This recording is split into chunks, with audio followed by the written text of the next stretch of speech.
जय हिंद स्टूडेंट। हमारे चैनल का उद्देश्य आप सभी को सभी विषय का कंसेप्ट से तैयारी कराना, जिससे आप सभी अपने गोल को प्राप्त कर सके तथा सफल स्टूडेंट बन सके। Hello student, UCS 6 to 12 class में आप सभी का स्वागत है। चलिए आज हम लोग बात करने वाले हैं वर्ग 6 का अध्याय 3.1। इस अध्याय के माध्यम से कुछ थ्योरम पर हम लोग चर्चा करेंगे, उसके बाद पुनः अपने एक्सरसाइज पर बात करेंगे। तो देखेंगे, पहला हमारा थ्योरम है कि गुणनखंड, यानी इस संख्या में हमें क्या करना है, गुणनखंड के बारे में हम लोग जानेंगे। क्या कि गुणनखंड होता क्या है, उसका क्या क्या कैरेक्टर है, गुणज होता क्या है, उसका क्या कैरेक्टर है, और भाज्य संख्या किसे कहते हैं, अभाज्य संख्या किसे कहते हैं, संयुक्त संख्या किसे कहते हैं। यानी हम लोग इस थ्योरम के माध्यम से सभी बिंदुओं पर चर्चा करेंगे और उसको एग्जाम्पल पर एक बाई एक कर कर समझेंगे, और उसको हम अपने इस मोस्ट इम्पॉर्टेंट थ्योरम से अपने एक्सरसाइज में बनाने में हमें भरपूर मदद मिलेगा। इसलिए आप लोग मेरी बातों को कंसंट्रेट होकर सिर्फ सुनिएगा और अपने नोटबुक में नोट कीजिएगा। उसको हमें एक्सरसाइज बनाने में काफ़ी मदद मिलेगी। तो चलिए हम लोग बात करते हैं अपने गुणनखंड पर। तो गुणनखंड का डेफिनेशन क्या होता है? गुणनखंड को हम लोग हिंदी में अपवर्तक कहते हैं।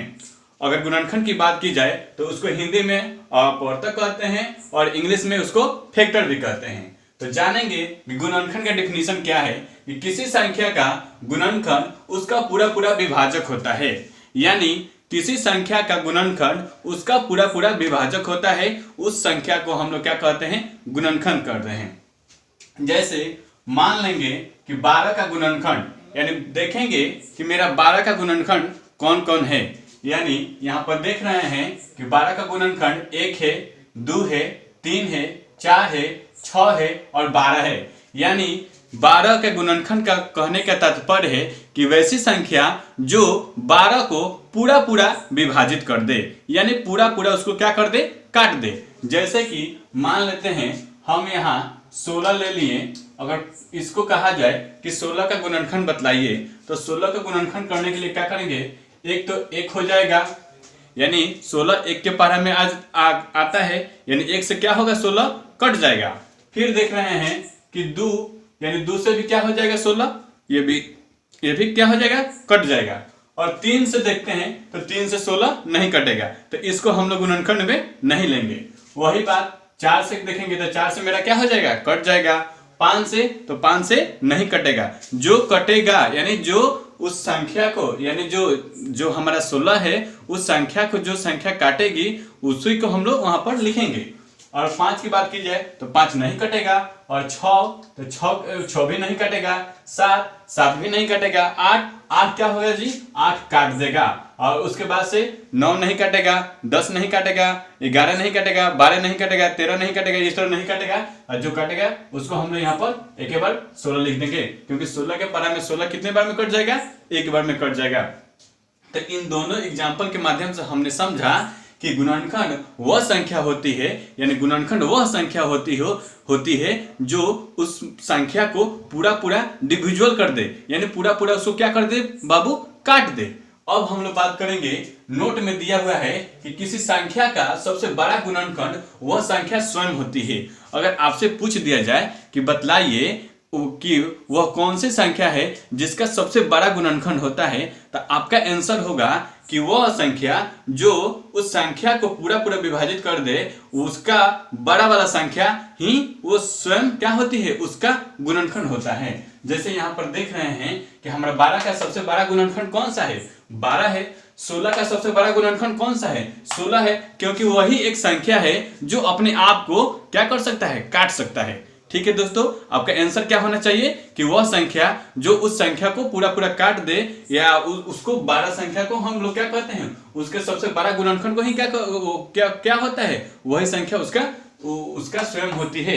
यानी जो उसको काटता है, यानी जो उसको पूरा पूरा काटता है, वो 12 संख्या कौन होता है, वह स्वयं होता है।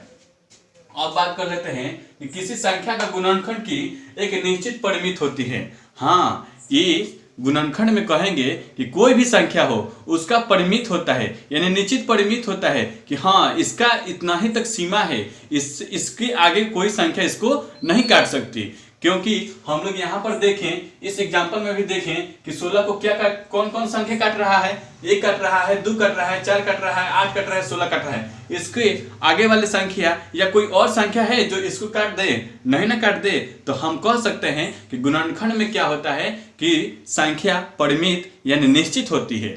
ठीक है, अब हम बात कर लेते हैं गुणज की। तो गुणज में क्या होता है कि किसी एक संख्या अपने प्रत्येक गुणनखंड का एक गुणज होता है, यानी कोई एक संख्या जो है वो अपने प्रत्येक गुणनखंड का स्वयं वो संख्या गुणज कहलाती है। जैसे यहाँ पर देखेंगे कि 2 और 9 संख्या के गुणज 18 है, यानी 18 जो एक संख्या है जिसका गुणनखंड 2 है संख्या, उसका क्या है जी गुणज 18 है। यानी ये इस डिफिनेशन से तात्पर्य है कि किसी एक संख्या अपने प्रत्येक गुणनखंड यानी जो भी उसका गुणनखंड का मान होगा वह संख्या क्या होगी, उसका वह गुणज होगा।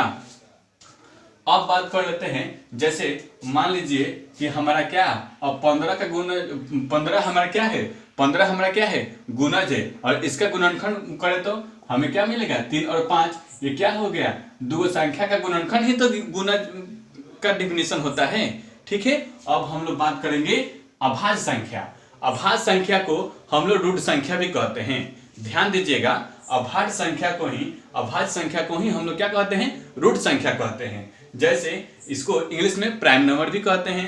इसका डिफिनेशन होगा वैसी संख्या जिनका केवल 2 गुणनखंड हो, यानी वैसी संख्या जिनका केवल क्या होना चाहिए, 2 गुणनखंड होना चाहिए। 2 गुणनखंड हो अभाज्य संख्या कहलाती है। अर्थात वैसी संख्या जो स्वयं और अपने आप से, यानी स्वयं मतलब जो संख्या होगी वो और 1 से, यानी वैसी संख्या जो स्वयं और 1 से डिविजुअल हो, यानी भाग लग जाए, उसी को हम लोग क्या कहते हैं, अभाज्य संख्या कहते हैं। ठीक है, यहाँ पर हम लोग देख रहे हैं एग्जाम्पल में कि हमारा अभाज्य संख्या कौन कौन सी संख्या है, 2 हो गया, 3 हो गया, 5 हो गया, 7 हो गया, 11 हो गया, 13 हो गया, यानी ये सब क्या संख्या है, अभाज्य संख्या है।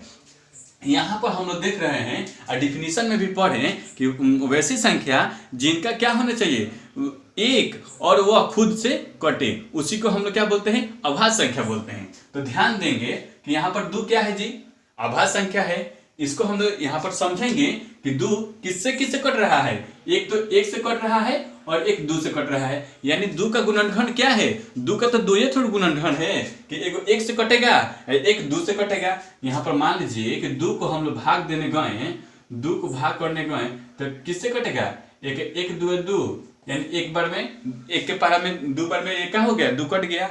एक बार किससे कटेंगे, 2 भागा 2 करेंगे तो एक बार में कट जाएगा, यानी क्या हो गया, अभाज्य संख्या वैसी संख्या होती है जो स्वयं 1 से और अपने आप से कटे, उसे अभाज्य संख्या कहते हैं। ठीक है, अगर 5 का गुणनखंड देखा जाए तो 5 एक बार में कटेगा और एक स्वयं 5 से कटेगा। 7 को देखा जाए तो 7 किससे कटेगा, एक बार में कटेगा और एक 7 बार में कटेगा। तो वैसी संख्या जो स्वयं और अपने आप से स्वयं 1 से और अपने आप से कटे, उसे क्या बोलते हैं, अभाज्य संख्या बोलते हैं। अब देखेंगे भाज्य संख्या या संयुक्त संख्या। तो वैसी संख्या जिनका 2 से अधिक गुणनखंड हो, यानी वैसी संख्या जिनका क्या होना चाहिए, 2 से अधिक गुणनखंड होना चाहिए, वो संख्या क्या कहलाती है, भाज्य संख्या कहलाती है। तो यहाँ पर देखेंगे कि 4, 6, 8, 10 ऐसे डट यानी जो भी संख्या होगी जो जिसका 2 ठो गुणनखंड से अधिक मान आएगा, उसको क्या कहते हैं, भाज्य संख्या या संयुक्त संख्या कहते हैं। ठीक है, जैसे में हम लोग यहाँ पर देख रहे हैं 4 को देखेंगे तो 4 का हमारा क्या होगा, 2 से अधिक गुणनखंड आएगा। देखिए ये एगो 1 से कटेगा, एगो 2 से कटेगा और एक क्या कटेगा, 4 से कटेगा, यानी 2 से अधिक आया इसका मान, 2 से अधिक आया ना, तो ये क्या हुआ, इसको क्या बोलेंगे, भाज्य संख्या बोलेंगे।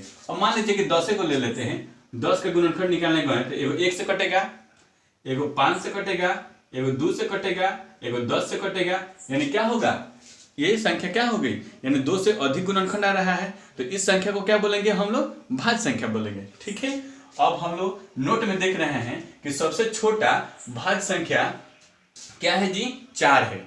सबसे छोटा भाज्य संख्या क्या है, 4 है। इसको हम लोग याद कर लेंगे कि सबसे छोटा अगर भाज्य संख्या पूछा जाए तो क्या होगा, 4 होगा। ठीक है, और इसी में दिया हुआ है नोट में कि एक ही संख्या है जिनका केवल एक गुणनखंड होता है। यानी एक और बात ध्यान रखने वाली है कि एक ऐसा संख्या है जिनका केवल एक ही गुणनखंड है, इसका दो ठो गुणनखंड नहीं है। देख रहे हैं कि मान लीजिए कि एक को गुणनखंड निकालने जाएंगे, अगर हम एक का गुणनखंड निकाले जाएंगे तो एक गुना एक एक ही गुना गुणनखंड निकलेगा, इसका क्या दूसरा गुणनखंड निकलेगा, नहीं ना निकलेगा। तो हम कह सकते हैं कि एक ऐसी संख्या है जिनका क्या होगा, एक ही गुणनखंड होगा। ठीक है, अब बात करते हैं अभाज्य युग्म पर। अभाज्य युग्म से ही यानी इस नाम से ही स्पष्ट हो जाता है कि अभाज्य युग्म में क्या होता है बच्चों, यानी जोड़ा। युग्म में क्या होता है, जोड़ा, यानी दो ठो का जोड़ा होना चाहिए। तो हम लोग देख रहे हैं इसका डिफिनेशन क्या हो जाएगा, वैसा अभाज्य संख्या का जोड़ा जिनके बीच केवल एक भाज्य संख्या हो। यानी वैसा अभाज्य संख्या का जोड़ा जिनके बीच क्या होना चाहिए, एक अभाज्य संख्या होना चाहिए, उस संख्या को अभाज्य युग्म कहते हैं। यानी वैसी संख्या जिनके बीच एक क्या होना चाहिए, भाज्य संख्या होना चाहिए, उस संख्या को अभाज्य युग्म कहते हैं।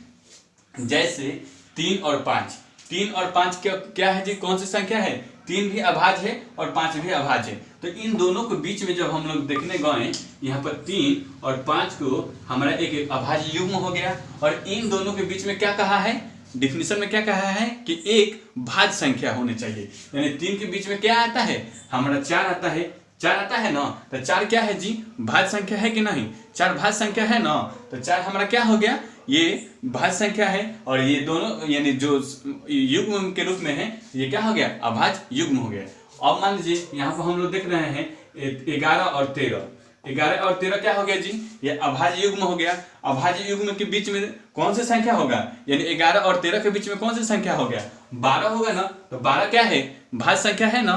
तो हमारे डिफिनेशन में ही क्लियर कर दिया है कि वैसा अभाज्य संख्या का जोड़ा जिनके बीच केवल एक भाज्य संख्या होना चाहिए, उस संख्या को हम लोग क्या कहते हैं, अभाज्य युग्म कहते हैं। ठीक है, अब हम लोग बात करते हैं संपूर्ण संख्या पर। संपूर्ण संख्या का डिफिनेशन होगा कि वैसी संख्या जिनका सभी गुणनखंडों का योगफल उस संख्या का दुगुना होना चाहिए। यानी वैसी संख्या जिनका सभी गुणनखंडों का योगफल उस संख्या का दुगुना होना चाहिए, उस संख्या को हम लोग संपूर्ण संख्या कहते हैं। तो हम लोग देखेंगे कि हमारा जैसे में दिया हुआ है 6, तो 6 का जब हम गुणनखंड निकालेंगे बाबू तो क्या होगा, 6 का जब हम लोग गुणनखंड निकालने गए तो एगो 1 से कटेगा, 6 एगो 1 से कटेगा ना। यानी 6 के पारा में 1, यानी 1 के पारा में 6 बार में जाकर हम लोग 6 को काट सकते हैं। ठीक है, और फिर इसको 2 से भी काट सकते हैं, 2 का 2 2 4 2 3 6, यानी 2 से भी काट सकते हैं। यहाँ पर हम आपको समझा देते हैं 6 को किससे काट सकते हैं, 2 से भी काट सकते हैं, 3 बार में काट सकते हैं ना, काट सकते हैं। एक बार 3 से भी काट सकते हैं, 3 दूना के 6 काट सकते हैं ना। तो हम लोग यहाँ पर 6 का जब गुणनखंड निकालने गए तो 1 2 3, यानी हम लोग क्या कर सकते हैं, 1 से भी काट सकते हैं, 2 से भी काट सकते हैं, 3 से भी काट सकते हैं, और किससे काट सकते हैं, 6 से काट सकते हैं, 6 से काट सकते हैं ना। तो इन सभी का योग का दुगुना बोला गया है, इन सभी के योग का दुगुना बोला गया है। तो हमारा क्या हो जाएगा, 2 को 3 गो और 3 3 6 गो, 6 गो हुआ ना, 6 गो हुआ ना। एगो 1 से काट सकते, 2 से, 3 से। ठीक है, हाँ, यहाँ पर क्या हो जाएगा, एगो 1 हो जाएगा, एगो 2 हो जाएगा, एगो 3 हो जाएगा। और इसके क्या करना है, इसका दुगुना करना है। तो दुगुना हम कर लेंगे, यानी 2 से गुना करेंगे तो हमारा कितना आ जाएगा, 12। यानी इसको जोड़ने का है तो 2 1 3 और 3 3 6, यानी 6 आ गया। और 6 में जब 2 से गुना करेंगे तो क्या आ जाएगा, 12 आ जाएगा ना। तो इसको हम लोग क्या बोलेंगे, संपूर्ण संख्या बोलेंगे। एक और एग्जाम्पल ले लेते हैं, आपको इसको अपने स्क्रीनशॉट ले लीजिएगा, स्क्रीनशॉट ले लिए होंगे। अब हम लोग बात करते हैं थोड़ा सा, यहाँ पर हम लोग एक और एग्जाम्पल की बात कर लेते हैं। संपूर्ण संख्या में 28 को देखेंगे, 28 को गुणनखंड निकालने जाएंगे तो किससे कटेगा, 1 से कटेगा, एक 2 से कटेगा, और एक क्या कटेगा, 4 से कटेगा, और एक क्या कटेगा, 7 से कटेगा, और 14 से, और 28 से। ठीक है, ये क्या है जी, ये संख्या हो गई जो किससे किससे कटने वाली है, इसको हम लोग देख लिए। अब ये क्या हो गया, ये एक से कटेगा, एक 2 से, एक 4 से, एक 7 से और एक 14 से 28 से। इसको हम लोग जोड़ेंगे तो यहाँ पर 3 और 3 को 4 को 7 को 7 7 14 14 14 28 28 28 दूना के 56, यानी कितना होगा 56 हो गया ना। इन सभी का योग कितना हो गया 56 हो गया ना, जो कितना हो गया यानी 28 में हम लोग क्या करेंगे 2 से गुना करेंगे तो हमारा 56 आ गया। तो इन सभी का योग, यानी योग मतलब का यानी इन सभी का योग करना है। तो हम लोग यहाँ पर हम लोग क्या कर लिए थे, 6 का निकालने गए थे। 6 का ध्यान दीजिएगा थोड़ा सा फिर से, उस समय गलती हो गया था, सॉरी। यहाँ पर क्या होगा, एक बार में कटेगा और एक बार में 2 बार में कटेगा, एक 3 बार में कटेगा, एक 6 बार में कटेगा। तो इन सभी को हम लोग जोड़ने गए, यानी 1 + 2 + 3 + 6, यानी 3 3 6 6 6 कितना हुआ 12 हुआ ना। तो इसका योगफल कितना हुआ 12 हुआ। और 12 को यानी कौन सी संख्या है मेरा, कौन सी संख्या है 6 है। तो जब हम 6 का डिफिनीशन में बोला गया है कि उस संख्या का योग के दुगुना के बराबर होगा, उसे हम लोग क्या बोलते हैं, संपूर्ण संख्या बोलते हैं। तो 6 में जब हम 2 से गुना करने जाएंगे तो 12, यानी हमारे इसके योग के बराबर हमारा क्या आ गया, उसके गुणनफल आ गया। तो इस संख्या को हम लोग क्या बोलेंगे, संपूर्ण संख्या। तो हम लोग अब 28 की बात कर रहे थे, तो 28 में देखेंगे क्या कि जब हम 1 + 2 + 4 + 7 + 14 + 28 इसका योग करने गए तो हमारा कितना मिला 56 मिला। और कह रहा है डिफिनीशन में कि वैसी संख्या जिनके सभी गुणनखंडों का योगफल उस संख्या का दोगुना हो, यानी जिन सभी संख्याओं का योगफल उस संख्या का दोगुना हो। तो हमारा संख्या क्या है जी 28 है। 28 का दोगुना कर दिए तो 56 आ गया। तो यानी दोनों का मान बराबर आ गया। तो हम लोग इसको क्या बोलेंगे, इसको संपूर्ण संख्या बोलेंगे। ठीक है, अब हम लोग अपने नेक्स्ट स्लाइड में एक्सरसाइज पर चर्चा करने वाले हैं। चलिए अब बात कर लेते हैं अपने पुनः एक्सरसाइज पर। तो देखेंगे कि क्वेश्चन नंबर फर्स्ट है मेरा, ये 15 के सभी गुणनखंड लिखें। यानी 15 एक संख्या है, उसका क्या करना है, सभी गुणनखंड को उसको लिखना है। तो देखेंगे यानी हम लोग बेसिक में अपने थ्योरम में पढ़ा था कि गुणनखंड निकालने के लिए हम लोग क्या करते हैं, उस संख्या को वैसी संख्या जो उस संख्या को पूरा काट सके, यानी पूरा डिविजुअल हो सके, यानी उसको भाग लगाने पर वो उसका मान 0 आए, यानी वो उस संख्या को पूरा काट दे, उसी को हम लोग, उसका क्या होता है, उस गुणनखंड होता है। तो देखेंगे 15 को जब हम 1 से भाग करने गए तो 1 15 हुआ 15, यानी क्या कर रहा है, एक हमारा क्या कर रहा है, संख्या 15 को काट दे रहा है। फिर हम 2 से जांचेंगे कि 2 संख्या है कि 15 से काट सकती है। तो 2 से देखेंगे तो 2 7 14, यहाँ पर एक शेष बच जा रहा है। तो 2 क्या है जी, 2 15 को नहीं काट रही है, तो हम लोग क्या कर लेंगे, 2 को नहीं लिखेंगे। फिर हम लोग 3 से चेक करेंगे कि 3 क्या है, 15 को काट सकती है। तो 3 5 क्या है 15 है, यानी 3 क्या है, 3 15 को काट दे रही है, यानी 3 हमारा क्या हो गया, ये 15 का गुणनखंड हो गया। उसी तरह 4 से देखेंगे कि 4 15 को काट रहा है, तो 4 भी क्या हो रहा है, तो 4 3 12, यहाँ पर 3 शेष बच जा रहा है, जो हमारा ये भी नहीं होगा। फिर हम 5 से अगली संख्या 5 से देखने जाएंगे कि 5 क्या कर रहा है, 15 को काट रहा है, तो 5 15, ये 5 भी क्या हो जा रहा है, 15 को काट दे रहा है। फिर इसी तरह 6 से भी चेक करेंगे तो 6 हमारा क्या है, 6 से भाग 15 में नहीं लगेगा, कुछ ना कुछ शेष बच जाएगा और ये नहीं कटेगा। 7 से देखेंगे तो 7 दूना 14, एक शेष बच जाएगा, ये भी नहीं कटेगा। 8 से देखेंगे तो 8 एकम 8, 7 शेष बच जाएगा, ये भी नहीं कटेगा। 9 से देखेंगे तो 9 एकम 9, 6 शेष बच जाएगा, ये भी नहीं कटेगा। 10 से देखेंगे तो 10 एकम 10, 5 शेष बच जाएगा, ये भी नहीं कटेगा। 11 से देख रहे हैं तो ये भी नहीं कट रहा है, 12 से ये भी नहीं कट रहा है, 13 से ये भी नहीं कट रहा है, 14 से ये भी नहीं कट रहा है। 15 से एक 15 संख्या है जो 15 को क्या करेगा, एक बार में काट देगा, यानी इसको क्या कर लेगा, एक बार में काट देगा। तो हम लोग यहाँ पर देख रहे हैं कि हमारा एक संख्या मिला, और एक यहाँ पर 3 संख्या मिला, और एक यहाँ पर 5 संख्या मिला, और एक यहाँ पर 15 संख्या मिला। यानी देख थ्योरम में हम लोग पढ़े थे कि वैसी संख्या जो उस संख्या को पूरा भाग लगने पर ये उसका मान कट जाए, उस संख्या को हम लोग क्या कहते हैं, उसका गुणनखंड कहते हैं। तो देख लेंगे हम यहाँ पर 15 का हमारा क्या आ जाएगा गुणनखंड। 15 का गुणनखंड देखने गए तो हमारा क्या हुआ, एगो 1 हुआ, और एक क्या हुआ 3 हुआ, और एक क्या हुआ 5 हुआ, और एक क्या हुआ जी, और एक क्या हुआ 15 हुआ। यानी हमारा क्या हुआ, ये सब संख्या क्या है जी, 15 का गुणनखंड हुआ। ठीक है, अब हम लोग बात कर लेते हैं 64 का। तो 64 को हम लोग इसी तरह भाग देकर भी उसको जान सकते हैं और अपने जान सकते हैं उसको। अगर आपको भाग देना आता है या कंफर्म है तो इसको डायरेक्टली बना सकते हैं, नहीं तो हम लोग इस तरह जांच कर उसको उस संख्या को बनाएंगे।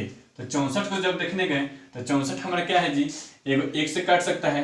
64 क्या है जी, एगो 1 से काट 64 बार में काट सकता है, इसको काट देंगे। फिर 2 से भाग देने गए 64 को तो 3 दूना के 6, यानी यहाँ पर भी कट गया, और 4 3 दूना के 2 दूना के 4, यानी 32 बार में भी काट देगा। यानी क्या हुआ, 2 से भी कट सकता है। 3 से देखने गए, 3 से चेक करने गए 64 को तो 3 से नहीं कट रहा है, क्योंकि ये 4 1 क्या हो जा रहा है, शेष बच जा रहा है, तो ये नहीं कट रहा है। फिर 5 से गए तो तभी नहीं कट रहा है, 6 से नहीं कट रहा है, 7 से नहीं कट रहा है, 8 से कट सकता है 64, क्योंकि 8 के पहाड़ा में क्या है जी, 64 है, तो 8 से कट सकता है। 9 से नहीं कटेगा, 10 से नहीं कटेगा, 11 से नहीं कटेगा, 12 से नहीं कटेगा, 13 से नहीं कटेगा। यानी वो ऐसा संख्या होना चाहिए जो भाग देने पर उसको पूरा काट सके। तो हम लोग देख रहे हैं, तो 64 का हमारा क्या हो जाएगा, 64 का गुणनखंड क्या हो जाएगा, 1 हो जाएगा, और एक क्या हो जाएगा, 2 हो जाएगा, और एक क्या हो जाएगा, 4 हो जाएगा, और 8 हो जाएगा, और 16 हो जाएगा, और 32 हो जाएगा, और क्या हो जाएगा, खुद 64 हो जाएगा। यानी ये सभी क्या है जी, ये सभी संख्या क्या है जो 16 को काट सकती है, 16 को काट रही है। इसका हम लोग गुणनखंड निकाल लिए। अब बात करेंगे क्वेश्चन नंबर 3 की, निम्न में से सभी के गुणनखंड लिखें। यानी सभी का गुणनखंड निकालना है।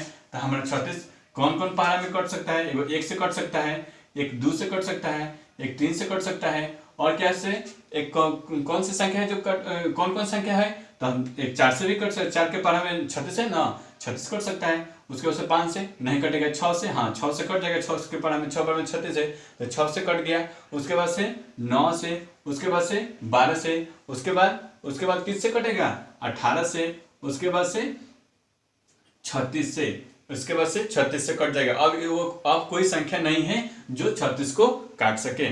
ठीक है, अब हम बात कर लेते हैं 45 का। तो 45 के गुणनखंड निकालने के लिए क्या करेंगे, हम लोग ये भाग के द्वारा तो सीखे ही हैं, जांचे ही हैं। अब हम लोग डायरेक्टली क्या कर लेंगे, कोई ऐसा संख्या पकड़ना है जो इसको भाग द्वारा काट सके, यानी अपने मन से या अपने माइंड से देख कर इसको क्या करना है, काट लेना है। तो देखने जाएंगे कि 1 से कट सकता है, एक 45 बार में कट सकता है। फिर उसको 2 से, तो 2 से नहीं कट सकता है, क्योंकि 2 हमारा, इसको भाग लगाएंगे तो कुछ ना कुछ शेष बच जाएगा, नहीं कटेगा। 3 से देख रहे हैं, तो 3 से हमारा क्या हो रहा है, कट जा रहा है, 3 15 हमारा 45 कट जा रहा है। 4 से देख रहे हैं तो 4 से नहीं कट रहा है, 5 से, तो 5 से कट जाएगा। उसके बाद से 9 से कट जाएगा, उसके बाद से 15 से, उसके बाद से क्या हो जाएगा, 15 के बाद से क्या हो जाएगा डायरेक्टली अब, और 45 से कटेगा। अब किससे कटेगा, 45 से कटेगा। ठीक है, इस तरह हम लोगों ने 2 ठो अपना कर लिया। अब तीसरी बात करते हैं 78 का। 78 का गुणनखंड निकालना है। तो 78 किससे कट सकता है, 1 से कट सकता है, 1 से कट सकता है, और किससे कटेगा, 2 से भी कट सकता है, और किससे कटेगा, 3 से भी कट सकता है, और बात कर लेते हैं तो 4 से भी कट सकता है, और तो 13 से, और कौन सी संख्या है जो काट सकता है, 26 से, 26 तिया 78, और 39 दूना के 78, और किससे, और अब खुद वह स्वयं अपने आप से क्या कर सकता है, काट सकता है उसको। ठीक है, इस तरह हम लोग ये 78 का गुणनखंड निकाल लिए। अब 125 की बात कर रहा है। 125 किससे कट सकता है, 1 से कट सकता है, और किससे कटेगा, 2 से नहीं कटेगा, 2 से नहीं कटेगा, क्योंकि 2 से कटने जाएंगे तो कुछ ना कुछ शेष बच जाएगा। 3 से भी नहीं कटेगा, क्योंकि कुछ ना कुछ शेष बच जा रहा है। 4 से भी नहीं कटेगा। 5 से, हाँ 5 से कट सकता है, क्योंकि इकाई के स्थान पर 5 है, तो 5 से भाग लगेगा ही लगेगा। तो देख रहे हैं, तो 5 से मेरा कट गया। 6 से नहीं कटेगा, 6 से कटेंगे तो कुछ ना कुछ शेष बच जाएगा। 7 से भी नहीं कटेगा। 8 से, 9 से, इस तरह चेक करेंगे तो नहीं कटेगा। अब डायरेक्टली किससे कटेगा, 25 से कटेगा। 25 कर लिए, और अब और कौन सी संख्या जो काट सकते हैं, अब इसको 125 से जो खुद उसको काट सकती है। अब देखने जाएंगे 144 को देखने गए तो ये किससे कट सकता है, एक तो 1 से कट सकता है, और किससे कटेगा, 2 से कटेगा, क्योंकि 2 से भाग लगाएंगे तो ये कट सकता है। 3 से गए, 3 से तो 3 चौके 12, 8 से 24। हाँ 3 से भी ये कट सकता है, 3 से भी ये कट सकता है कि 3 से भाग लगाने गए। देख लीजिए इधर चेक कर लीजिए 144 में जब हम लोग भाग लगाने 3 से तो 3 चौके 12, यहाँ पर 2, यहाँ पर 4, 3 8 24, यानी यहाँ पर कट गया, यहाँ पर कट गया, यानी 3 से हमारा क्या हो गया, भाग लग सकता है, हम काट सकते हैं। 3 हो गया।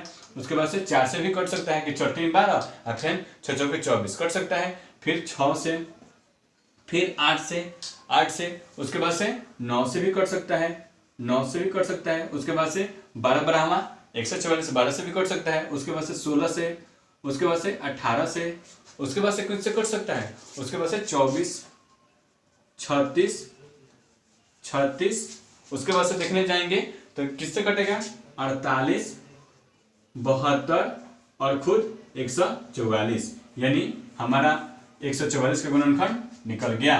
अब इस तरह हम लोगों ने क्वेश्चन नंबर 1, क्वेश्चन नंबर 2 और 3 को समझा। अब समझेंगे क्वेश्चन नंबर 4 के नेक्स्ट स्लाइड में। अब बात कर लेते हैं क्वेश्चन नंबर 4 पर। तो देखेंगे कि 14 के गुणज लिखें, यानी हमें क्या करना है, 14 का गुणज लिखना है। यानी उस पहले वाले क्वेश्चन में तो उसका गुणनखंड निकाल रहे थे, लेकिन यहाँ पर क्वेश्चन नंबर 4 में बात करेंगे गुणज के बारे में। तो गुणज के बारे में हम लोगों ने डिफिनीशन में पढ़ा था कि गुणज क्या होता है, उसका मल्टीपल होता है, यानी जो संख्या होती है उसका मल्टीपल, यानी उसका दोहरा तिहरा, यानी उसको हम लोग गुणज क्या करते हैं, उसका मल्टीपल कर कर उसका गुणज निकालते हैं। तो देखेंगे यहाँ पर हमारा 14 का गुणज निकालना है। तो 14 का क्या हो जाएगा, एक तो 14 खुद संख्या हो जाएगी, यानी 14 गुना 1 कर लिए तो 14 और फिर 14 का गुणज निकालना है तो 14 गुना 2 कर लिए तो 14 दूना के 28। उसी तरह 14 गुना 3 करेंगे तो कितना हो जाएगा, 42। उसी तरह 14 गुना 4 करेंगे 56। उसी तरह 14 गुना 5 करेंगे 70। उसी तरह 14 गुना 6 करेंगे तो 84। 14 गुना 7 करेंगे तो 98। इसी तरह हमारा क्या हो जाएगा, इस तरह गुना हम लोग क्या कर लेंगे, ये गुणज जो होता है जो इन्फिनिटी तक ले जाता है, यानी इसका कोई अंत नहीं होता, इसका कोई अंत नहीं होता। हम इसको बहुत यानी कितना हूं आगे तक ले हम लोग क्या कर सकते हैं, इसको निकाल सकते हैं, यानी उसका मल्टीपल कर सकते हैं। ठीक है, यहाँ पर हम लोग देखेंगे कि 14 का गुणज पूछा था, तो 14 का गुणज हमारा क्या हो गया, एक 14 हो गया, एक 14 हो गया और एक क्या हो गया, 28 हो गया। यानी 14 का हमारा गुणज पूछा था तो एक 14 हो गया, एक 28 हो गया, एक 56 हो गया, एक 70 हो गया और एक क्या हो गया, 42, सॉरी एक छूटा था, यहाँ पर 42 हो गया, यहाँ पर 56 हो गया, यहाँ पर 70 हो गया, यहाँ पर 84 हो गया, यहाँ पर क्या हो गया, 98 हो गया। यानी डॉट डॉट डॉट इसको हम लोग कहाँ तक ले निकाल सकते हैं, इन्फिनिटिव तक ले, यानी अनंत तक ले इसको हम लोग निकाल सकते हैं, क्योंकि गुणज का कोई निश्चित सीमा नहीं होता। ये बात ध्यान रखिएगा कि गुणज का कोई निश्चित सीमा नहीं होता, जबकि गुणनखंड का हम लोग निश्चित सीमा होता है। अब आगे बात कर लेंगे कि 18 का गुणज लिखें, यानी 18 का गुणज निकालना है तो हम भी क्या करेंगे, उसी तरह गुना कर निकाल सकते हैं या डायरेक्टली हम लोग उसको पहाड़ा पढ़कर उसका निकाल सकते हैं। जैसे 18 का गुणज पूछा है तो या तो 18 गुना 1 कीजिए या डायरेक्टली क्या कर लीजिए, पहाड़ा पढ़कर उसका गुणज निकाल लीजिए। तो 18 गुना 1 करने गए तो 18, फिर 18 गुना 2 करने गए तो क्या मिला, 36। फिर 18 गुना 3 करने गए तो 18 3 54, फिर 18 गुना 4 करने गए तो 18 4 72, फिर 18 गुना 5 करने गए तो क्या मिला, 90। यानी हमारा 18 का क्या गुणज हो गया जी, 18 36 54 72 90, यानी dot dot dot dot infinity तक ले। इसलिए यानी कोई भी संख्या हो, यानी कोई भी संख्या हो उसका गुणज निकालना हो तो हम उसको क्या करेंगे, उस संख्या का पहाड़ा पढ़कर उसका गुणज जितना कहेगा उतना हम लोग निकाल सकते हैं। लेकिन यहाँ पर तो दिया है कि 18 का गुणज निकालिए, तो जब हम गुणज निकालेंगे तो इस तरह हमारा कितना तकले, अनंत तकले चलते जाते जाएगा, हम उसको अनंत तकले गुणज निकाल सकते हैं। अब बात कर लेते हैं क्वेश्चन नंबर 6 में कि निम्न में से प्रत्येक के पहले 5 गुणज लिखना है। यानी क्वेश्चन नंबर 6 की बात करेंगे। क्वेश्चन नंबर 6 पर ध्यान देंगे। क्वेश्चन नंबर 6 है मेरा कि निम्न में प्रत्येक 5 का गुणज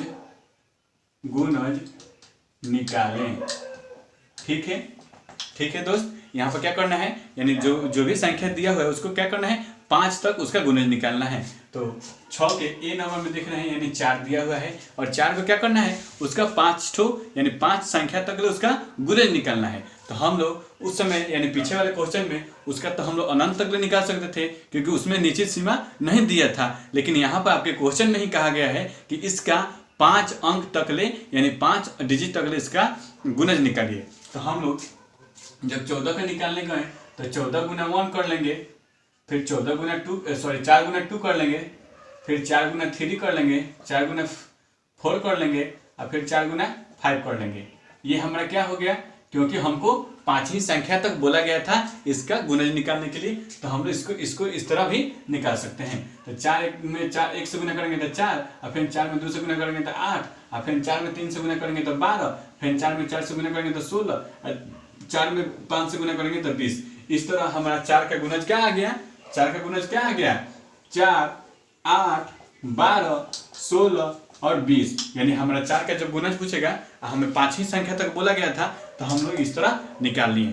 ठीक है, अब कह रहा है 6 के 2 में कि 12 का, अब इसी तरह 12 का भी 5 ठो हम लोग निकाल लेंगे। तो 12 गुना 1 12, 12 गुना 2 बराबर 24, 12 गुना 3 बराबर कितना हो गया 36, अब 12 गुना 4 बराबर 48, अब 12 गुना 5 बराबर 60। यानी हमारा 12 का गुणज कितना हो गया, 12, 24, 36, 48 और कितना हो गया 60। यानी इस तरह हमारा क्या हो गया, 12 का गुणज हम लोग निकाल लिए, क्योंकि हमें कितना दिया था, 5 ही तक ले दिया था संख्या निकालने के लिए, तो हम लोगों ने 5 तक निकाल लिया। अब बात करेंगे 3 नंबर में। 3 नंबर देख रहे हैं कि हमें दिया हुआ है 30, तो इसको भी हम लोग निकाल लेंगे। 30 को भी निकालेंगे, 30 गुने 1 बराबर कितना होगा बाबू, 30 होगा। फिर 30 में 2 से गुना करेंगे तो कितना मिलेगा, 60 मिलेगा। फिर 30 में 3 से गुना करेंगे तो कितना मिलेगा, 90 मिलेगा। फिर 30 में 4 से गुना करेंगे तो 120 मिलेगा, और फिर 30 में 5 से गुना करने गए तो 150 मिलेगा। यानी इस तरह हम लोगों ने 5 तक ही बोला गया था और 5 तक हम लोग निकाल रहे हैं। तो हमारा 30 का कितना हो जाएगा गुणज, एक तो 30 हो जाएगा और एक क्या हो जाएगा 60 हो जाएगा, और एक क्या होगा 90, एक 20, 120 और 150। इस तरह हम लोगों ने 5 तक अपने गुणज निकाल लिया। अब बात करेंगे क्वेश्चन नंबर 6 के 4 पर। तो देखेंगे 6 के 4 में हमें दिया हुआ है, 6 के 4 में दिया हुआ है बाबू कि 24। तो 24 का भी क्या करेंगे, 24 का भी क्या करेंगे, उसी तरह 5 तक हमें निकालना है, तो 5 तक हम उसको निकालेंगे। तो 24 गुना 1 बराबर 24, 24 गुना 2 बराबर 48, 24 गुना 3 बराबर 3 बराबर 2 सुनिएगा, 3 गुना 6 7 72, फिर 24 गुना 4 चौके 16, 4 गुना के 8 1 9 96, फिर 24 गुना 5 बराबर 5 के 20, 15 10 के 12 120। यानी हमारा कितना मिला, 24 का गुणनखंड कितना, गुणज कितना मिला, 24, 48, 72, 96 और 120। यानी इस तरह हमें क्या मिला, 5 तक हम लोग 24 का गुणज निकाल लिए। अब बात करेंगे 6 के 5 नंबर में हमें कितना दिया हुआ है 50। इसको भी हम लोग क्या करेंगे, इसी तरह निकाल सकते हैं। तो 50 गुने 1, 50 गुने 2, 50 गुने 3, 50 गुने 4, 50 गुने 5। इसका भी वैल्यू हम लोग आसानी से निकाल सकते हैं। तो 50 में 1 से गुना करेंगे तो 50, 50 में 2 से तो 100, 50 में 3 से तो 150, 50 में 4 से तो 200, 200 और 50 में 3 से तो 250। यानी हमें 5 तक ले हम लोग क्या कर लिए, उसका गुणज निकाल लिए। अब हम लोग बात करेंगे अपने अगले क्वेश्चन नंबर 7 पर।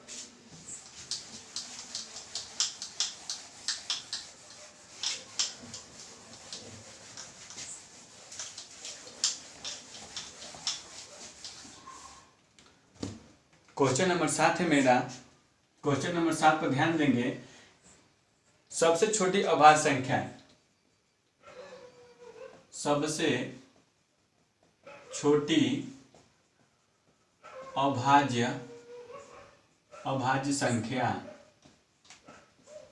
अभाज्य संख्या यानी क्वेश्चन नंबर हमें 7 में क्या कह रहा है बाबू कि सबसे छोटी अभाज्य संख्या। तो अभाज्य संख्या को बेसिक में हम लोगों ने थ्योरम में पढ़ा था कि वैसी संख्या जो स्वयं और एक से कटे उसे हम लोग क्या कहते हैं, अभाज्य संख्या कहते हैं। तो अभाज्य संख्या में हम लोग देखे थे कि हमारा कौन कौन सी संख्या था, 2 था, 3 था, 5 था, 7 था, 11 था और 13 था। तो इसमें पूछा है यानी अभाज्य संख्या में पूछा है कि सबसे छोटा अभाज्य संख्या कौन सी है। तो हमारा आंसर क्या हो जाएगा, 2। यानी हमारा आंसर क्या हो जाएगा, सबसे छोटा। इसको हम आंसर क्या लिखेंगे बाबू, यहाँ पर आंसर हमारा क्या होगा, सबसे छोटा अभाज्य संख्या बराबर 2। यानी हमारा क्या हो जाएगा, सबसे छोटा अभाज्य संख्या क्या हो जाएगा, 2 हो जाएगा। ठीक है, क्लियर। अब आगे हम लोग बढ़ते हैं क्वेश्चन नंबर 8 पर। क्वेश्चन नंबर 8 को देखेंगे। 8 क्या कह रहा है, सम अभाज्य संख्या बतलाएं। यानी क्वेश्चन नंबर 8 क्या कह रहा है कि सम अभाज्य संख्या बताएं। यानी सम अभाज्य संख्या बतलाना है। तो सम अभाज्य संख्या हम लोग जान लेंगे कि किसे कहते हैं कि वैसी संख्या जो जिसका मान क्या हो, ये या तो 1 से कटे या 1 से कटे और ये स्वयं से कटे, उसी संख्या को हम लोग सम अभाज्य संख्या कहते हैं। जैसे ये 2 जो है हमारा, 2 क्या है जी, सम अभाज्य संख्या है। यानी 2 को हम लोग क्या कहेंगे, सम अभाज्य संख्या कहेंगे। क्यों, क्योंकि 2 क्या है, सम भी है और अभाज्य भी है। यानी ये क्या है, दोनों ये अपवाद के रूप में इसको हम लोग क्या करते हैं, लेते हैं। तो इसका हम लोग आंसर क्या हो जाएगा कि सम अभाज्य संख्या बताएं। तो सम अभाज्य संख्या किसे कहते हैं, जो सम यानी सम का भी रूल निभाता है और अभाज्य संख्या भी है, जो इसका मान क्या हो जाएगा, 2 हो जाएगा। तो हम लोग यहाँ पर आंसर में क्या लिखेंगे कि 2 सम अभाज्य संख्या है। यानी हमारा 2 क्या है जी, 2 क्या है, 2 एक सम अभाज्य संख्या है। ठीक है। अब हम लोग बात करेंगे क्वेश्चन नंबर 9 में कि 3 अभाज्य युग्म का उदाहरण दे। 3 क्या करना है जी, क्वेश्चन नंबर 9 में हम लोग देखेंगे कि 3 अभाज्य युग्म का उदाहरण देना है कि हम लोग 3 अभाज्य युग्म का उदाहरण देना है। उदाहरण के तौर पर उसको समझाना है। तो हम लोग जानेंगे कि अभाज्य युग्म होता क्या है। यानी बेसिक में भी पढ़े थे, यहाँ पर भी थोड़ा सा चर्चा कर लेते हैं कि वैसी संख्या जिनके बीच, यानी वैसी अभाज्य संख्या जिनके बीच एक भाज्य संख्या हो, उस संख्या को क्या कहते हैं, अभाज्य युग्म कहते हैं। यानी ट्विन्स प्राइम कहते हैं। तो हम लोग यहाँ पर देखेंगे कि संख्या हमारा 3 और 5 ये क्या है, अभाज्य युग्म न है। और क्या है, 7 और 11 ये क्या है जी, अभाज्य युग्म है। अभाज्य 7 और 9 हो जाएगा, 7 और 9 और क्या कर लेंगे, 11 और 13 ये क्या है जी, ये अभाज्य युग्म है।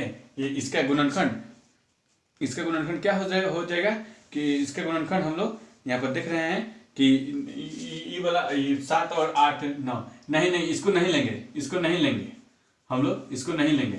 यहाँ पर हम लोग अभाज्य युग्म की बात कर रहा है। यानी अभाज्य उदाहरण देना है कि वैसी संख्या जिनका हम लोग क्या करना है, उसका मान उसके अभाज्य युग्म किसे कहते हैं, वैसी संख्या जिनका बीच में एक भाज्य संख्या हो, वह अभाज्य संख्या जिनके बीच में एक अभाज्य संख्या हो उसे हम लोग अभाज्य युग्म कहते हैं। तो देखेंगे यहाँ पर हमारा 11 और 13 ये क्या है जी, अभाज्य युग्म हो गया। उसके बाद से क्या करेंगे, एक 17 और एक क्या हो गया, 19 हो गया। एक 17 एक 19 हो गया। ठीक है। उसी तरह एक और चर्चा कर लेंगे, ये क्या हो गया, 29 और 31 ये क्या हो गया। ये सब क्या है, 3 अभाज्य युग्म कर दिया था उदाहरण के लिए। तो हम लोगों ने 3 अभाज्य युग्म को लिखा।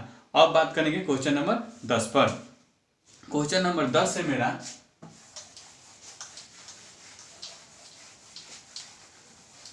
क्वेश्चन नंबर 10 बात करने वाले हैं। क्वेश्चन नंबर 10 में क्या कह रहा है कि निम्न में से कौन कौन सी अभाज्य संख्या है, यानी निम्न में से कौन कौन सी अभाज्य संख्या है। यानी इसको हम लोग बतलाना है कि जो हमें संख्या दिया हुआ है, ए नंबर में हम देखेंगे, ए नंबर में मेरा क्या है संख्या 23 है, बी नंबर में देख रहे हैं 28 है, सी नंबर में देखेंगे 42 है, और डी नंबर में हमारा क्या है 9 है, डी नंबर में 9 है, और ई नंबर में देख रहे हैं तो 31 है। यानी हमें ये संख्या दे दिया है और इससे पूछ रहा है कि इसमें बतलाइए कि कौन सी संख्या अभाज्य संख्या है। तो हम लोग जानते हैं कि अभाज्य संख्या वैसी संख्या होती है जिनका 2 गुणनखंड होता है, यानी जिसका गुणनखंड क्या होता है 2 होता है, उसे हम लोग क्या बोलते हैं अभाज्य संख्या बोलते हैं। तो यहाँ पर हम लोग देखेंगे 23, यानी 23 को हम लोग इसका गुणनखंड निकालेंगे तो ये 1 से कटेगा और एक खुद 23 से कटेगा, यानी एक से कटेगा, एक क्या होगा स्वयं खुद यानी 23 से कटेगा। तो ये हमारा क्या हो गया, ये क्या हो गया अभाज्य संख्या हो गया। इसको हम लोग चेक कर लिए। फिर हम लोग 28 को देखने जो है तो 28 को क्या करेगा, यानी 1 से भी कटेगा, 2 से भी कटेगा, और किससे कटेगा 4 से भी कटेगा, यानी 7 से कटेगा, यानी 1 से क्या हो रहा है, ये 1 से अधिक कट रहा है। तो इसको हम लोग अभाज्य संख्या नहीं ना बोलेंगे, इसको हम लोग भाज्य संख्या या संपूर्ण संख्या बोलते हैं, संयुक्त संख्या बोलते हैं। तो हम लोग यहाँ पर क्या हो जाएगा, ये हमारा नहीं होगा, ये हमारा क्या होगा नहीं होगा। फिर हम लोग 42 को चेक करने गए तो 42 हमारा क्या होगा, एक 1 से कटेगा, एक 2 से कटेगा, एक 3 से कटेगा, एक क्या कटेगा, एक 5 से नहीं 6 से एक 7 से, यानी क्या हो रहा है ये 1 से अधिक संख्या से कट रहा है। तो इसको भी हम लोग क्या बोलेंगे अभाज्य संख्या नहीं बोलेंगे, ये भी क्या हो जाएगा भाज्य संख्या होगा। तो ये भी नहीं होगा। अब हम लोग 9 को चेक करने गए तो 9 का क्या होगा, एगो 1 से कटेगा, एगो 3 से कटेगा, एगो 9 खुद से कटेगा। ये भी हमारा क्या होगा अभाज्य संख्या नहीं होगा, ये भी नहीं होगा। लेकिन 31 को देखने गए तो 31 को देखने गए तो क्या होगा, एगो 1 से कटेगा और एक खुद 31 से कटेगा। तो ये क्या हो गया, ये अभाज्य संख्या हो गया। यानी हम लोग यहाँ पर देखें कि हमारा दो ही है कौन कौन 23 और 31 जो संख्या क्या है अभाज्य संख्या है। तो हमारा आंसर क्या हो जाएगा 23 और 31 अभाज्य संख्या है, जबकि और सभी क्या है भाज्य संख्या है। ठीक है, अब आगे बात कर लेते हैं क्वेश्चन नंबर 11 पर। क्वेश्चन नंबर 11 देख रहे हैं, कह रहा है कि सबसे छोटी संयुक्त संख्या बतलाएं। यानी 11 नंबर में कह रहा है कि सबसे छोटी संयुक्त संख्या बताएं। यानी जानेंगे कि सबसे छोटी संयुक्त संख्या बतलाना है तो पहले जानेंगे कि संयुक्त संख्या कहते किसे हैं। यानी वैसी संख्या जो जिनका गुणनखंड 2 से अधिक हो, क्या हो 2 से अधिक हो, उसे भाज्य संख्या या संयुक्त संख्या कहते हैं। ठीक है, तो यहाँ पर हम लोग देखेंगे कि संयुक्त संख्या में क्या होता है 4, 6, 8, 10। तो ठीक है, तो यहाँ पर हम लोग आगे बढ़ जाएंगे। इसी तरह हमारा क्या हो जाएगा संयुक्त संख्या निकालते जाएंगे। लेकिन यहाँ पर हमें पूछा गया कि सबसे छोटा संयुक्त संख्या किससे कहते हैं, यानी कौन सी संख्या है। तो हम लोग यहाँ पर देख रहे हैं कि 4 हमारा क्या है सबसे छोटा है, क्या है संयुक्त संख्या है। तो यहाँ पर हमारा आंसर क्या हो जाएगा कि 4 सबसे छोटा संयुक्त संख्या है। ठीक है, 4 हमारा क्या हो गया सबसे छोटा संयुक्त संख्या हो गया। अब क्वेश्चन नंबर 12 की बात कर लेते हैं। कह रहा है कि 100 से कम 5 क्रमागत संयुक्त संख्या लिखिए जिनके बीच कोई अभाज्य संख्या न हो। यानी हमें देखना है कि 100 से छोटा यानी 100 से यानी 1 से लेकर 100 तक के बीच में कौन सी एक संख्या है जो क्रमागत हो। क्रमागत मतलब का एकदम क्रम के अनुसार, यानी 1 के बाद 2, 1 के बाद यानी उसके पीछे पीछे यानी क्रम के अनुसार व्यवस्थित किया हो, उसी को हम लोग क्या बोलते हैं क्रमागत बोलते हैं। यानी वैसे संख्या को बतलाना है जो जिनके बीच अभाज्य संख्या न हो, यानी उनके बीच क्या होना चाहिए, यानी जो भी संख्या होगी उनके बीच क्या होना चाहिए, अभाज्य संख्या नहीं होनी चाहिए। तो हम लोग यहाँ पर क्वेश्चन नंबर 12 में देख रहे हैं, तो इसका आंसर क्या हो जाएगा, तो हम लोग 1 से जब 100 तक उसको गिनती लिखेंगे तो कुछ एक ऐसी संख्या होगी जहां पर हम लोग क्रमागत संख्याएं मिलेगी जो क्या होगी, उसके बीच में कोई भाज्य संख्या नहीं होगी, उसको हम लोग देखेंगे। जैसे यहाँ पर क्या हो गया मेरा, एक 25 होगा, एक 25 हो जाएगा, एक 24 हो जाएगा, एक 25 हो जाएगा, एक 26 हो जाएगा, एक 27 हो जाएगा, एक 28 हो जाएगा। ये हमारा क्या है जी, ये हमारा 1 2 3 4 5, यानी हमारा क्या है, ये संख्या जो है क्रमागत है, जो क्या है, डिविजिबल है, इसके बीच में कोई अभाज्य संख्या है नहीं है, क्योंकि हम लोग 24 को भाग गुणनखंड करेंगे तो ये एक से अधिक से कट सकता है। 25 को गुणनखंड निकालने जाएंगे तो ये भी क्या हो जाएगा, एक से अधिक इसका भी गुणनखंड निकलेगा, यानी 2 से अधिक इसका भी गुणनखंड निकलेगा। 26 की बात करें तो 26 का भी क्या होगा, 2 से अधिक गुणनखंड निकलेगा। 27 का भी 2 से अधिक गुणनखंड निकलेगा। 28 का भी 2 से अधिक गुणनखंड निकलेगा। यानी इन सभी क्रमागत संख्याओं को देखने से पता चलता है कि इनके बीच कोई अभाज्य संख्या है नहीं ना है, तो हम लोग इसका हमारा ये क्या हो जाएगा, हमारा ये आंसर हो जाएगा। फिर बात कर लेते हैं क्वेश्चन नंबर 13 की, कि किसी संख्या के इकाई स्थान पर 5 है, यदि वह संख्या 150 और 200 के बीच हो तो वह संयुक्त होगी अथवा अभाज्य, यानी इसको हम लोग बतलाना है। तो हम लोग बताएंगे, क्वेश्चन नंबर 13 की बात कर लेते हैं। कह रहा है कि किसी संख्या के इकाई स्थान पर क्या होना चाहिए, 5 होना चाहिए, और वह संख्या कितने के और कितने के बीच होना चाहिए, वह संख्या 150 और 200 के 150 और 200 के बीच की संख्या 150 और 200 के बीच की संख्या जिनके इकाई स्थान पर 5 हो, यानी क्या होना चाहिए, इकाई स्थान पर 5 होना चाहिए, और वो संख्या कितने के बीच होना चाहिए, यानी 150 और 200 के बीच, यानी 150 से चालू किए और 200 यानी 200 के अंदर ही क्या होना चाहिए, वह संख्या होना चाहिए। यानी 150 और 200 के बीच जो भी संख्या होगी जिसके इकाई स्थान पर 5 होना चाहिए, और उसको बतलाना है कि क्या वह संयुक्त होगी अथवा भाज्य। तो हम लोग देखेंगे, तो इसको देखेंगे तो हमारे 150 के आगे वाले संख्या क्या हो जाएगा, जिसके इकाई स्थान पर 5 होना चाहिए, तो हम लोग क्या हो जाएगा हमारा 155, फिर अगला स्थान क्या हो जाएगा 165, फिर 175, फिर 185, फिर 195, यानी हमारा क्या हो गया, जो हमें कंडीशन में बोला गया था कि इकाई स्थान पर क्या होना चाहिए, 5 होना चाहिए।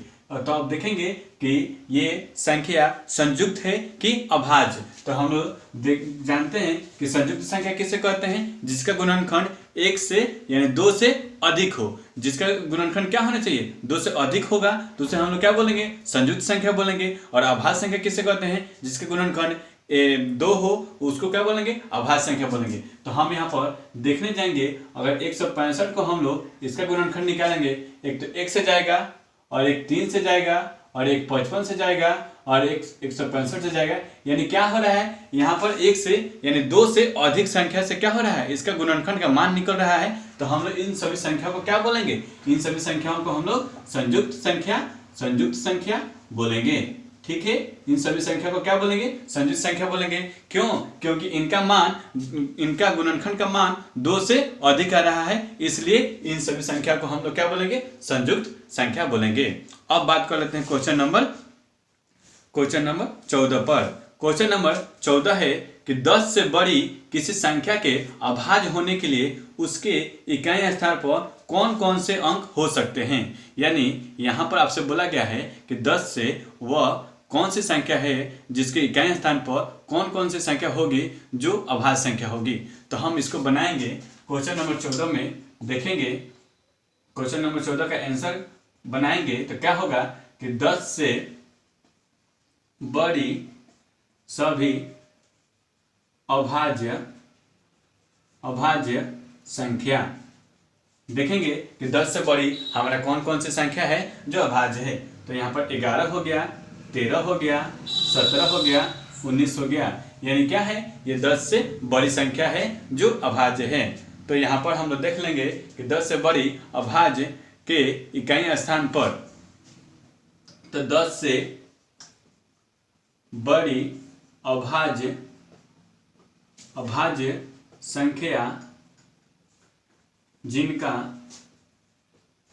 इकाई स्थान बराबर कितना आ रहा है, 1 आ रहा है, 3 आ रहा है, 7 आ रहा है, 9 आ रहा है। यानी हम लोग पता करने गए तो हमें क्या मिला संख्या कि 1, 3, 7, 9 जो इकाई स्थान पर होगा वो संख्या क्या होगी, 10 से बड़ी होगी। यानी 10 से अभाज्य संख्या वो संख्या क्या होगी, बड़ी होगी। अब बात कर लेते हैं क्वेश्चन नंबर 15 पर।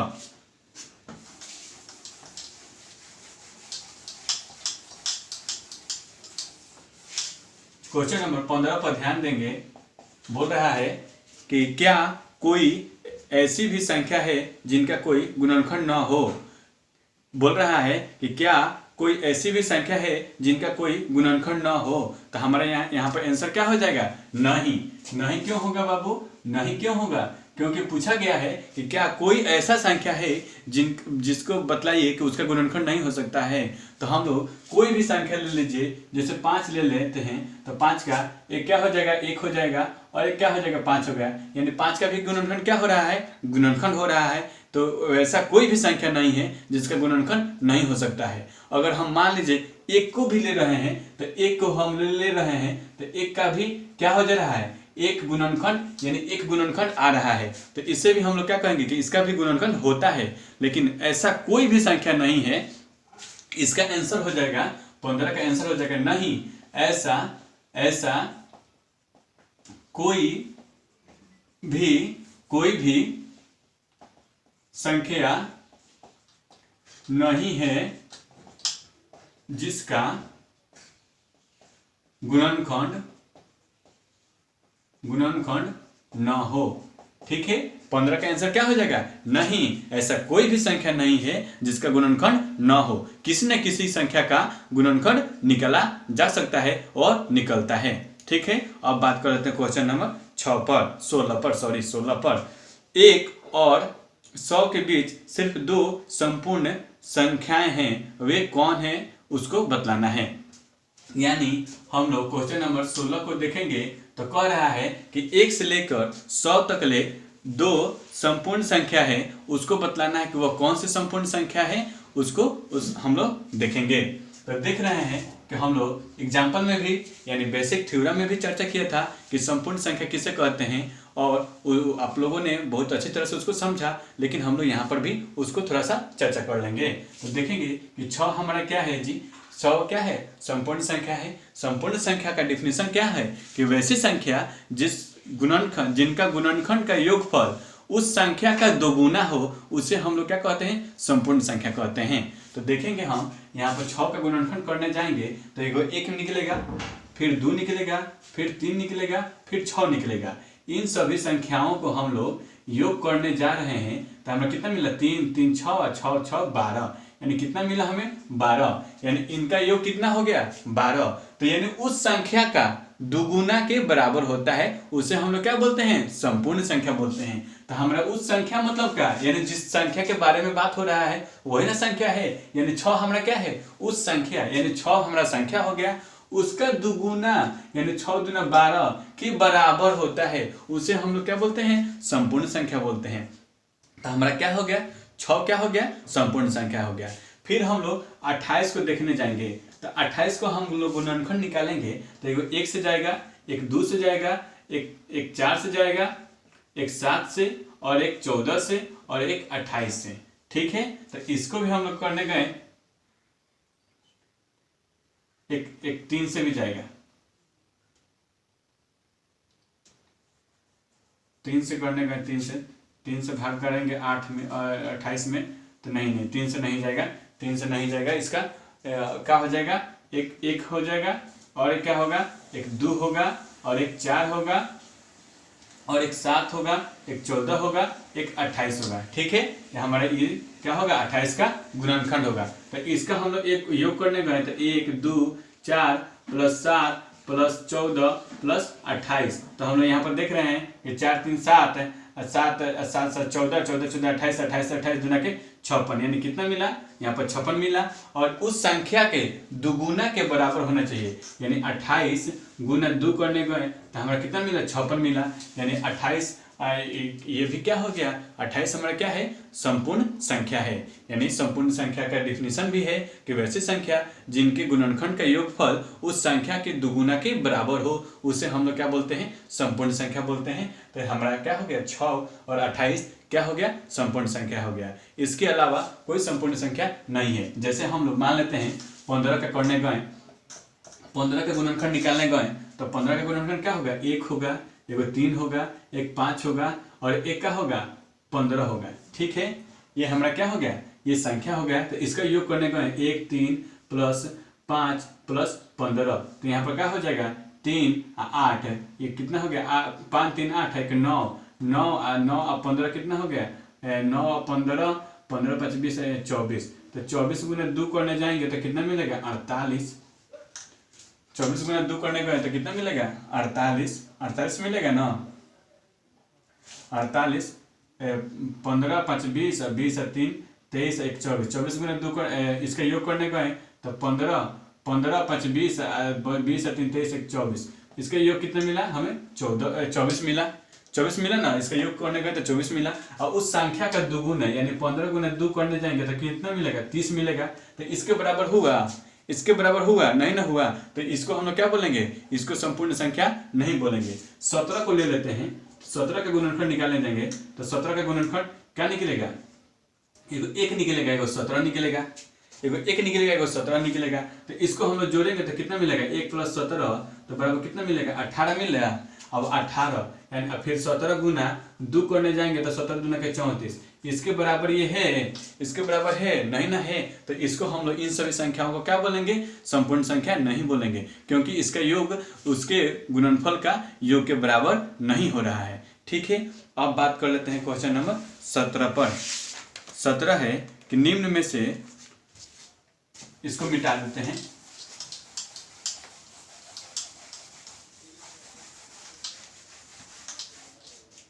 बोल रहा है क्वेश्चन नंबर 17 बोल रहा है कि निम्न में से प्रत्येक संख्या को 2 विषम अभाज्य संख्या के योग के रूप में लिखें। यानी 17 का ए नंबर में देख लेंगे, बोल रहा है कि निम्न में से प्रत्येक संख्या के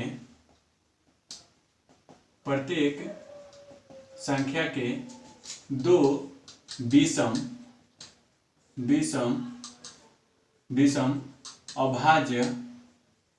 अभाज्य संख्या के रूप में लिखें।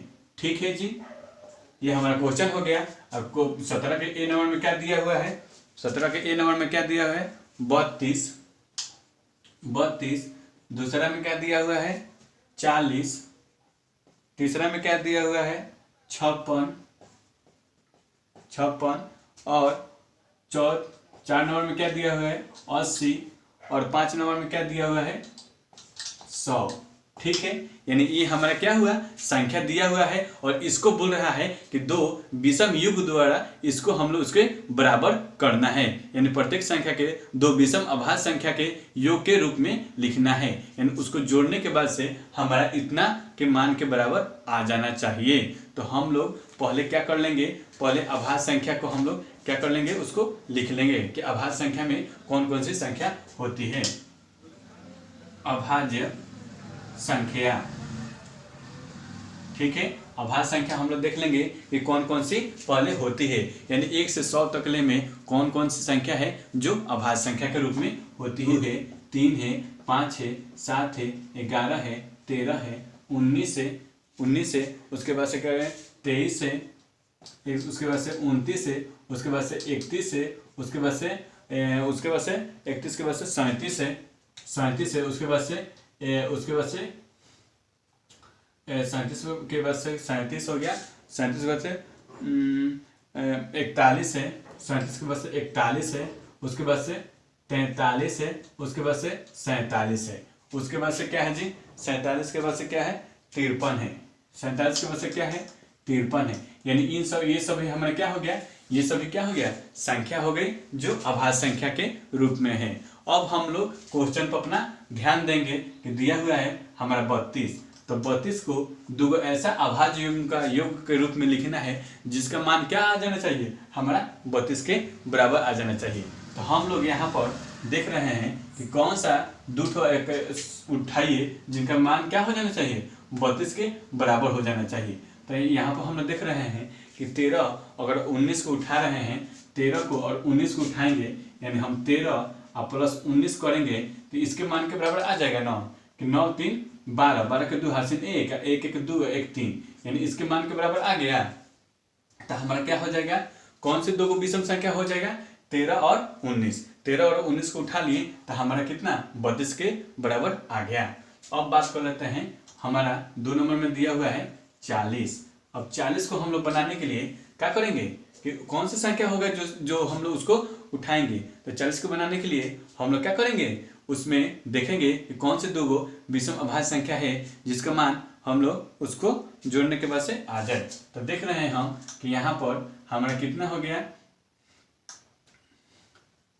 17 यहाँ पर छूट गया था, 17 हम लोग यहाँ पर देना भूल गए थे, तो यहाँ पर 17 हो गया। तो हमारा क्या हो जाएगा, एक 17 हो जाएगा और एक क्या हो जाएगा, एक 23 हो जाएगा। 17 और 23 को जोड़ेंगे हम तो कितना मिलेगा हमें, 7 3 10 के 0 हासिल 1 3 1 4, हमारा 40 के बराबर मान आ गया। यानी 17 और 23 को जोड़ने गए तो हमारा मान बराबर आ गया। यानी अब देख लेंगे अगला क्वेश्चन, यानी 3 नंबर में 56 को, अगर 56 को करना हो तो हम लोग क्या करेंगे, 56 को करेंगे तो 19 और 19 को और 37 को जोड़ेंगे, 19 को और 37 को जोड़ेंगे तो क्या हो जाएगा, 9 7 16 के 6 हासिल 1 3 1 4 1 5, यानी 56 के बराबर आ गया हमारा। 19 और 37 को जोड़ने गए, दो विषम अभाज्य संख्या को ले गए, यानी 19 को और 37 को जोड़ने गए तो हमारा विषम अभाज्य संख्या मिल गया ना। उसी तरह 4 नंबर में बात कर लेंगे, 4 नंबर में दिए हुए हैं 80, 80 को करने के लिए क्या कर लेंगे हम, एक 80 को करने के लिए क्या कर लेंगे हम, एक 29 को और एक 43 को ले लेंगे, एक क्या कर लेंगे हम लोग, एक 43 को और एक नहीं वो 80 को निकालने के लिए क्या कर लेंगे, एक 37 को लेंगे, एक 37 को लेंगे और एक 43 को लेंगे। हाँ ठीक है, एक 37 को लेंगे और एक 43 को लेंगे। हम क्या कर लेंगे, 37 को और 43 को लेंगे और इसको योग करेंगे, इसको हम लोग विषम संख्याओं का योग करेंगे तो हमारा कितना मान आ जाएगा, 7 3 10 के 0 हासिल 1 4 3 7 1 8, यानी हमारा 80 के बराबर आ गया। ठीक, फिर हम लोग 5 नंबर में देख रहे हैं, दिया हुआ है मेरा 100, तो 100 में हम लोग कौन सी संख्या को हम लोग ऐड कर लेंगे, तो हम लोग यहाँ पर देख रहे हैं कि हमारा एक 47 हो जाएगा और एक क्या हो जाएगा, 53 हो जाएगा। तो हमारा क्या हो जाएगा, इसका हम लोग योग करेंगे तो हम लोग 7 3 10 के 0 हासिल 1 और 5 4 9 1 10, यानी 100 के बराबर आ गया। यहाँ पर हम लोग सभी संख्याओं को विषम अंकों द्वारा उसको जोड़कर हम लोगों ने निकाल लिया, उसको अच्छी तरह से देखा। अब हम लोग बात करेंगे क्वेश्चन नंबर 18 पर।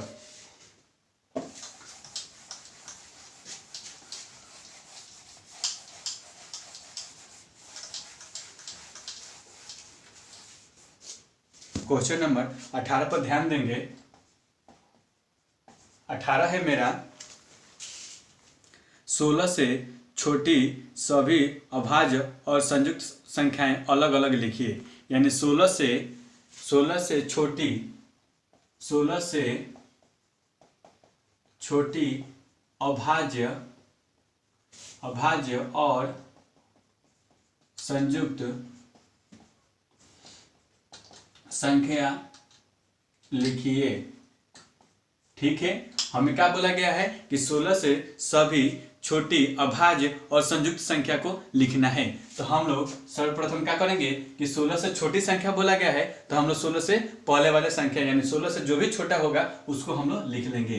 तो संख्या में हम लोग देख लेंगे कि संख्या में मेरा कौन कौन सा है। ये 1 हो गया, 2 हो गया, 3, 4, 5, 6, 7, 8, 9, 10, 11, 12, 13, 14, 15 तक हो गया, क्योंकि 16 से छोटी संख्या बोला गया था। ठीक है, तो अब हम लोग बात कर लेते हैं संयुक्त संख्या। अब हम लोग जानेंगे संयुक्त संख्या और अभाज्य संख्या। अभाज्य संख्या तो सर देखेंगे कि हमें अभाज्य संख्या इसमें कौन कौन सी है। तो 2 है,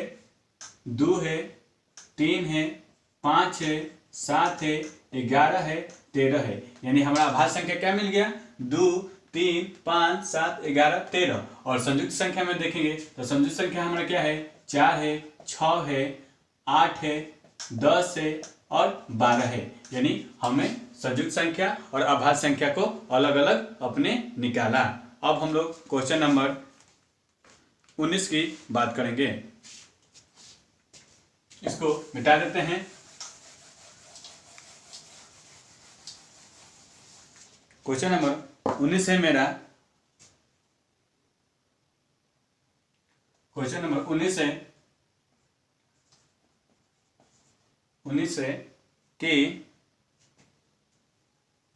क्या 1729 अभाज्य संख्या है। क्या 1729 अभाज्य संख्या है। यानी इसको क्या करना है, इसको बतलाना है कि क्या 1729 अभाज्य संख्या है। तो इसको हम लोग जब बनाने जाएंगे, इसका फैक्टर निकालने जाएंगे, तो हम लोग यहाँ पर देख रहे हैं कि हमारा किससे जा रहा है, 7 से ले जाएंगे। तो 7 से ले गए तो क्या हो गया, 7 दूना 14, 7 दूना 14, यहाँ पर उसका हाथ से चला गया तो हमारा कितना है, 7 चौका 28 और 7 कितना हो गया, 49। फिर हम लोग किससे ले गए, फिर यहाँ पर हम लोग देख रहे हैं तो 13 से ले गए।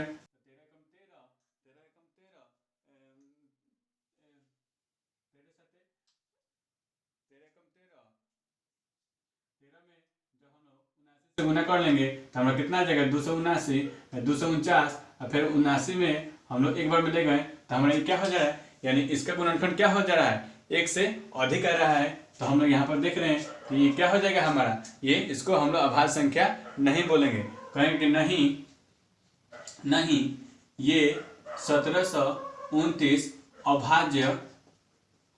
अभाज्य संख्या नहीं है।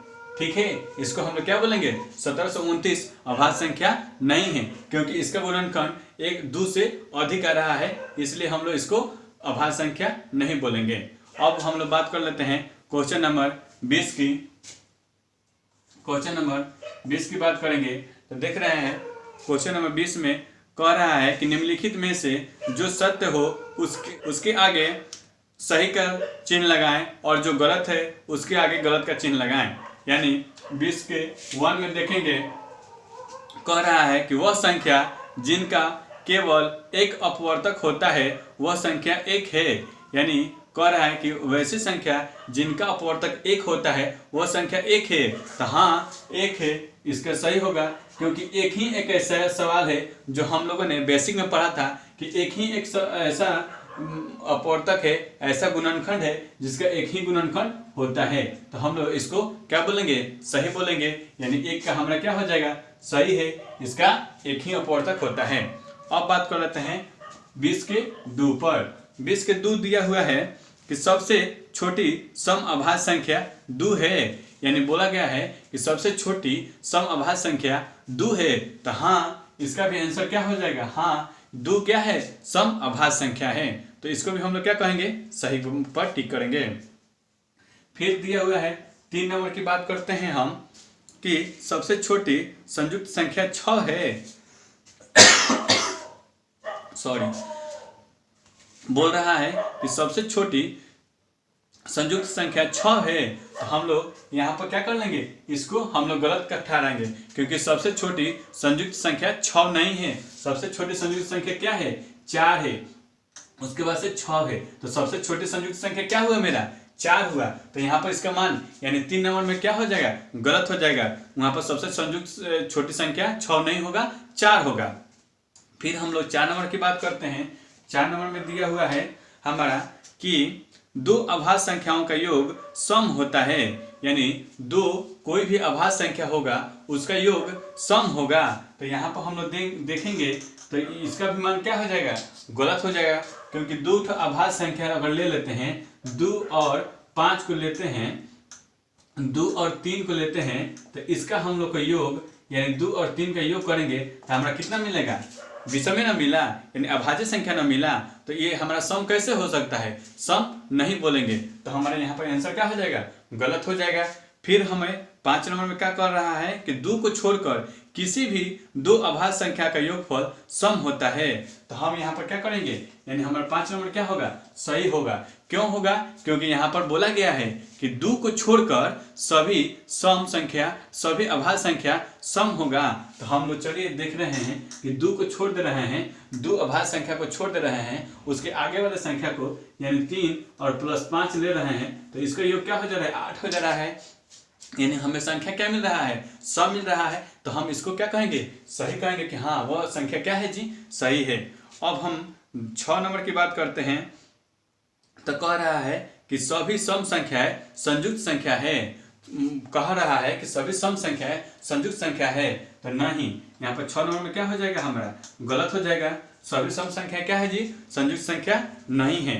फिर 7 नंबर की बात की जाए तो 7 नंबर में क्या दिया हुआ है, 7 नंबर में बोल रहा है कि 3 विषम संख्याओं का योगफल विषम होता है, तो हाँ यहाँ पर हमारा क्या हो जाएगा, सही हो जाएगा, क्योंकि 3 को अगर हम विषम संख्या लेंगे और उसका योगफल भी क्या हो जाएगा, विषम हो जाएगा। जैसे 2, 3 और 5, इसको हम लोग योग करने जाएंगे, मान लीजिए कोई 3 तो हम लोग विषम संख्या ले लिए, 3, 5 और 7, तो यहाँ पर क्या हो जाएगा, हमें विषम संख्या ना मिलेगा, 7, 5, 12, 12, 3, 15, यानी हमें क्या मिलेगा, विषम संख्या मिलेगा। तो हमें क्या हो जाएगा, यानी 3 तो विषम संख्या का योगफल क्या हो जाता है, विषम संख्या होता है। और फिर 8 नंबर में कह रहा है कि दो सम संख्याओं का योगफल सदैव सम संख्या होता है, यानी 2 तो सम संख्या का योगफल सदैव सम संख्या होता है। तो हाँ यहाँ पर हम लोग क्या करेंगे, सम संख्या का योगफल क्या होता है, सम ही होता है। जैसे 4 + 6 करेंगे तो हमारा 10 मिलेगा, यानी हमारा 10 क्या हो गया, सम हो गया। तो ये क्या हो गई, सम संख्या मिल गया। तो हमारा क्या हो गया, ये हम लोग 8 नंबर में देख रहे हैं कि दो सम संख्याओं का योगफल क्या होता है, सदैव सम संख्या होता है। तो हम लोग बोलेंगे हाँ, यानी इसका मान क्या हो जाएगा, सही हो जाएगा, ये सम संख्या होगी। हम इस तरह हम लोगों ने अपने अध्याय 3.1 को अच्छी तरह से उसके थ्योरम, सभी थ्योरमों को जाना, उस सभी एक्सरसाइजों को जाना, सभी एक्सरसाइज के क्वेश्चनों को जाना, उसको बनाया। अगर अपने थॉट के सीड्स को एक्शन का पौधा बनाना है तो चैनल को सब्सक्राइब कर लीजिएगा, बेल आइकन को प्रेस कर लीजिएगा, तो उसे प्रेस कर लीजिएगा ताकि जो भी हम लोग नोटिफिकेशन भेजें वो सबसे पहले आपको मिले। धन्यवाद दोस्तों, आपको हमारे साथ बने रहने के लिए। Thank you.